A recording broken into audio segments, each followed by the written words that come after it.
Yes guys, welcome back to another Fantasy Football Fix YouTube video. My name's FPL Nacho, and in this video we are looking at blank game week 26 and the top transfers for your FPL teams. We're going to be deep diving into the Wolves assets and importantly those Aston Villa players, as well as some other differentials. So as always, make sure you do drop a like on this video and of course smash that subscribe button. Without further ado, let's get into today's video.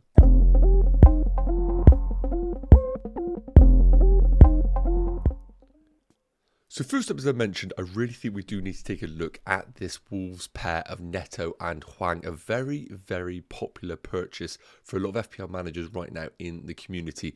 And I definitely understand why. Going into blank game week 26, of course, it is a blank game week for Liverpool assets, Chelsea, Spurs and Luton. So some managers are looking to move away from those, in particular the likes of Diogo Jota, and I really do think the Wolves pair in Neto and Hwang need to be in your considerations. Now, of course, which one to buy is the big question. Well, Neto at 5.7 million is slightly more expensive than Hwang at 5.5, and I do think of recent games Neto has been the standout option, mainly because Hwang's been away with the Asian Cup, but returning from that, Wolves are of course in a better position with him in the team. Now take a look at the XG per 90, it is definitely in Hee-chan's favour at 0.41 compared to Neto's 0.19, and the actual goals are of course in Hwang's favour. He has been the main goal scorer in this Wolves team at 0.59 per 90. But when we do look at the creativity of this Wolves team, that is where Neto really comes into his own. Expected assists 0.3 in comparison to Hwang's 0.15, and also the physical assists of 0.75 in Neto's favour. So we really are looking at a contrasting pair right now. We've got Hwang Hee-chan being the goal scorer of Wolves, but very low in terms of chance creativity. But then we actually have the assist merchant in Neto, but not necessarily getting the big chances or the goal potential. Now, in terms of predicted points over the next few, 14.2 for Hwang over the next 3 fixtures, 12.5. So really not much in it between the two. And as we already discussed, the fixtures are fantastic. If you're going to buy Wolves assets, this is the week to do it. With Sheffield United at home, followed by a Newcastle team away who are conceding a lot of goals, and then Fulham at home. Of course, beyond this, game week 29, we don't actually know yet whether it's going to be a blank game week or not for Wolves, but right now we need to take a look at the fixtures that are in front of us. There aren't many better than the Wolves players. So if it was me right now, I do think I would have a slight preference towards Hwang Hee-chan. I just think naturally at a slightly cheaper price and getting the goal scorer in this team, I think that is the route that I would go for. However, from an eye test perspective, whenever you watch Wolves, you do see Neto being involved in everything good that they are doing. So I think both are fantastic, but I would just lean towards Hwang Hee-chan. Let me know your thoughts in the comments. Wolves players are somebody that I am considering right now going into game week 26. So next up we need to take a look at some alternative midfielders, because outside of the Wolves pair, there are another team in particular that we need to target going into blank game week 26. So on your screens here, you can see I have the Aston Villa pair in D Luiz and Leon Bailey, and then we have Brighton's Pascal Gross. Now, Pascal Gross in particular has been a really interesting player, because I think we all had the assumption that his position was going to be all over the place at right back, centre mid, right wing. But he has been Mr. Consistent over the last few weeks with multiple double-digit returns. So he needs to be on our radar, because with the 3 fixtures coming up, Everton at home, Fulham away and Forest at home, they are fantastic fixtures. When we take a look at the XG per 90, now this is going to include non-penalties, because of course both Pascal Gross and D Luiz are penalty takers for their respective teams. 0.2 XG is really solid for Pascal Gross, and 0.29 expected assists. He is a really well-rounded asset, and the bonus points in particular, because he does so much for the team and such a chance creator, his bonus points per 90 are amazing at 1.03. And in terms of predicted points, he does lead the way at 15.2. So we definitely do need to have Pascal Gross in our considerations. I don't think the time is gone to purchase him. Of course, the only downside is that game week 29 could be a blank game week for those Brighton players, so you do need to keep that in mind. Aston Villa are really the reason why a lot of managers have a deliberation, and that is because in game week 29 they have a guaranteed fixture, so we don't have to worry about any potentials. If you were to bring in an Aston Villa midfielder like Luiz or Bailey, you know that you have got them for the long term with no problems of having a blank game week, which definitely is an appeal. Now, Luiz and Bailey are both very similar prices at 5.5 and 5.6 million.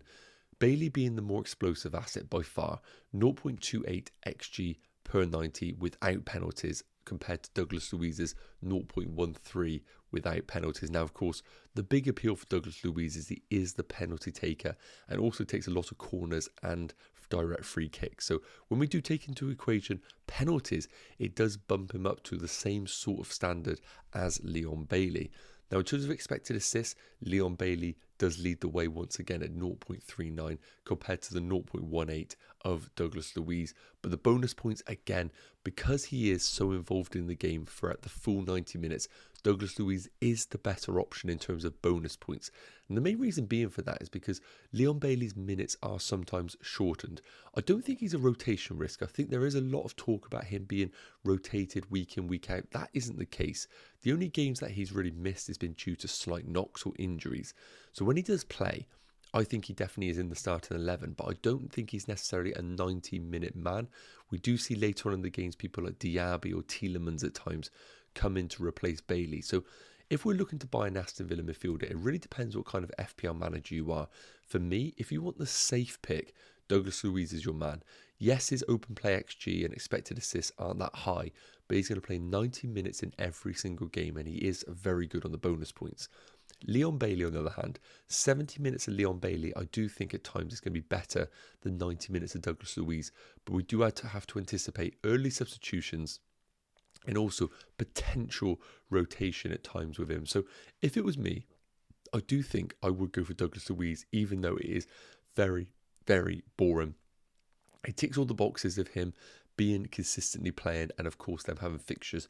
I would then have Leon Bailey second and then Pascal Gross third. I think just because of the fixture blank in game week 29 potentially, I'd rather actually take the risk on the Wolves players at $1 million cheaper. So in terms of this, I'd have Douglas Luiz first, Bailey second and Pascal Gross third, but I would also have the Wolves midfielders ahead of all three of these picks. So again, let me know your thoughts in the comments. Aston Villa are going to be an interesting one this game week. So last up in terms of players, I want to take a look at a forward who is on fire right now. And that man is going to be Man United's Højlund. The guy cannot stop scoring. Another 2 goals against Luton. And honestly, if you watched him in that game, a fantastic overall performance. He is really coming into his own right now. And I do think Man United have a star in their team. His hold-up play in particular was really impressive. Now, taking a look at his underlying numbers, of course, we're not comparing him to anybody here. So we're just looking at him in isolation. 0.43 goals per 90 is really solid reading and actually really matches his XG per 90 of 0.44. So we're just seeing a player here who is delivering week in, week out recently. And of course, his numbers have improved over the last few weeks, but I also would argue that Man United in general have improved. So I don't think we need to look at it and think, is he on a bit of a purple patch? I think naturally, the better players return to the team, the better chances of him scoring goals. And 0.92 big chances per 90 is really solid reading. Again, we need to stop comparing forwards to Højlund and Darwin Núñez because those are freaks of nature.